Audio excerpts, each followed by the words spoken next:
श्रद्धावान उपासक उपासिकाओं, आपने न्याय और इंसाफ सब सुना होगा। इंसाफ का मतलब होता है दूध का दूध, पानी का पानी करना।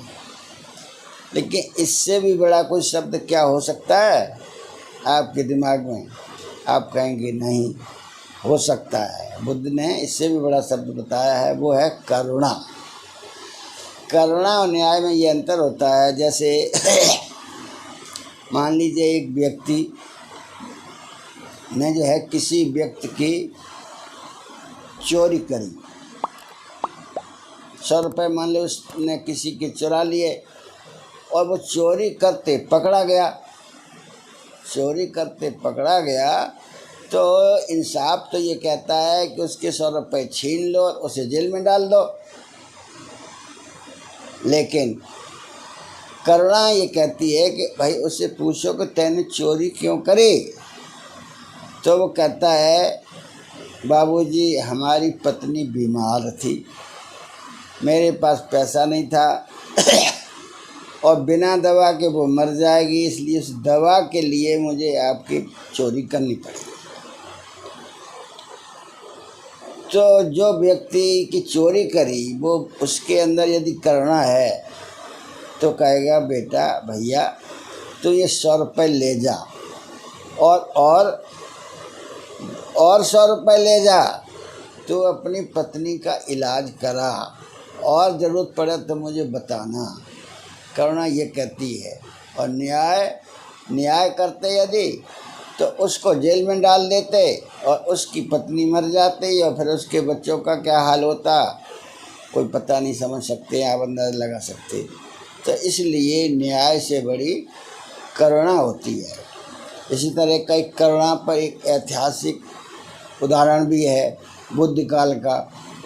भगवान बुद्ध जिस समय थे उस समय जो तीर्थकर हैं जिन्हें जैनी कहते हैं आप, तो जैनी लोगों जो है इस भगवान से ईर्ष्या करते थे कि हमारे सारे अनुयायी जो हैं बुद्ध के, गौतम के अनुयायी बनते जा रहे, इस तरह से हमारा धर्म तो ख़त्म हो जाएगा, तो कोई उपाय करना चाहिए।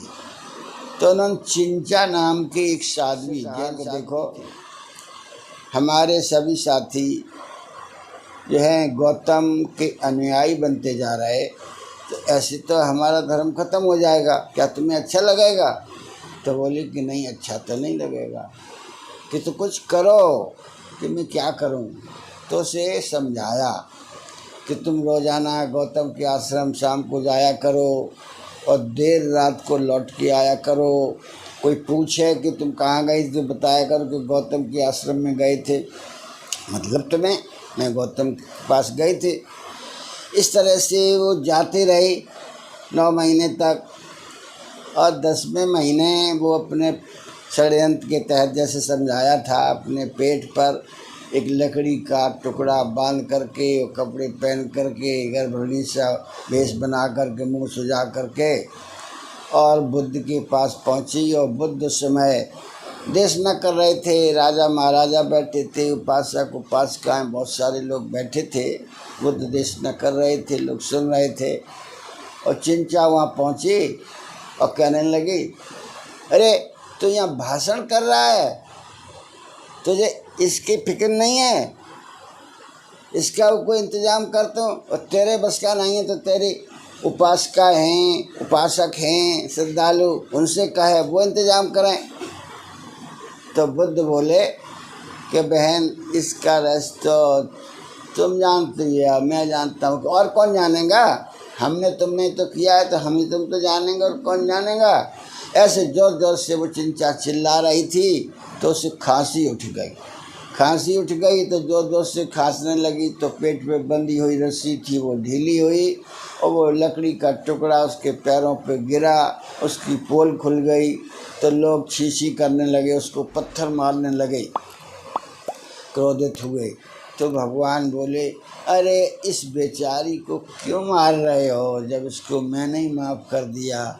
इसे कहते हैं करुणा, कि बुद्ध को अपमानित करना चाहती थी और फिर भी बुद्ध ने उसको बचाया। बुद्ध की इस करुणा को देख कर के चिंचा बुद्ध के पैरों में गिर गई कि धन्य है भगवान, मैं आपको कलंकित करने आई और आपने हमें बचा लिया, आप सचमुच जो है महान हैं। और इस तरह से बुद्ध की शरण में वो चिंचा भी आ गई, क्षमा मांगी कि भगवान हमें क्षमा करें, अपनी शरण ले लें। बुद्ध सबको क्षमा करते थे, उसको भी क्षमा किया, उसको अपनी शिष्या बनाया। इस तरह से ये कहानी ख़त्म होती है। करुणा का महत्व यही होता है। इन्हीं शब्दों के साथ आप सबका मंगल हो, सबका कल्याण।